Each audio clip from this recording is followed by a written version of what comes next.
Hello my dear friend, इस video में बात करेंगे अडानी ग्रीन एनर्जी स्टॉक के बारे में। इसकी सारी न्यूज़ को जानने की कोशिश करेंगे, क्या कोई लेटेस्ट न्यूज़ इस स्टॉक के बारे में आई है। फंडामेंटल देखेंगे और टेक्निकल में ये स्टॉक में अगर जो गिरावट है वो कहां तक रहेगी, क्या दोबारा से अच्छे टारगेट ये स्टॉक हमें दे सकता है।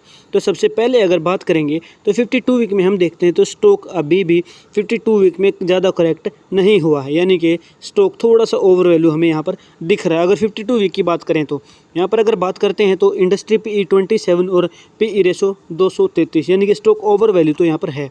दूसरी चीज़ यहाँ पर कमजोरी की बात करेंगे तो कंपनी के ऊपर बहुत ही ज़्यादा कर्ज है, रिटर्न ऑन इक्विटी कम है। हमारे जो हमारा जो क्राइटेरिया होता है उसमें रिटर्न ऑन इक्विटी 20% होनी चाहिए अगर फंडामेंटली स्ट्रॉन्ग स्टॉक हमें चाहिए तो। ऊपर से कंपनी डिविडेंड भी पे नहीं करती है, यानी कि लॉन्ग टर्म के लिए इस स्टॉक में अभी के टाइम पे तो एंट्री करना सही नहीं है। अगर स्टार्टिंग में जब ये स्टॉक आया था उस टाइम पे अगर आप एंट्री करते, जब ये लिस्ट हुआ था, यानी कि अगर मैं ऑल पे करके दिखाऊंगा तो आपने मल्टी बैग रिटर्न यहाँ से निकाल लिए होते, बहुत शानदार रिटर्न। यानी कि 40 to 50 रुपीज़ के आसपास ये लिस्ट हुआ था।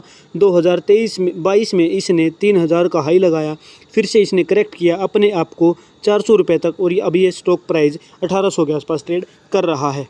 तो ये एक न्यूज़ हमारे सामने है, Adani green ink power consumption agreement for 61.4 megawatt.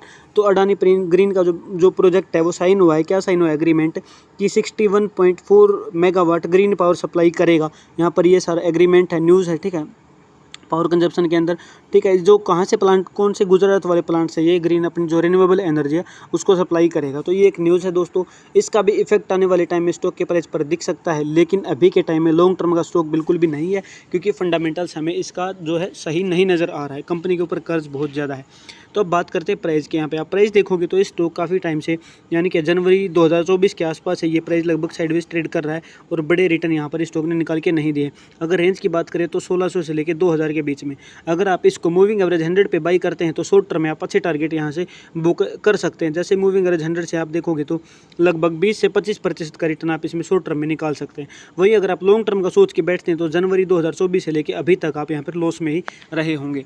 तो अब बात करते हैं आगे चल के, तो आगे चल के क्या हो सकता है। तो यहाँ पे प्राइस का जो रेंज है जो मैंने आपको बताया, तो उसी रेंज में प्राइस अभी भी आगे रह सकता है, क्योंकि न्यूज़ अच्छी आई है तो हो सकता है ऊपर की तरफ जाए।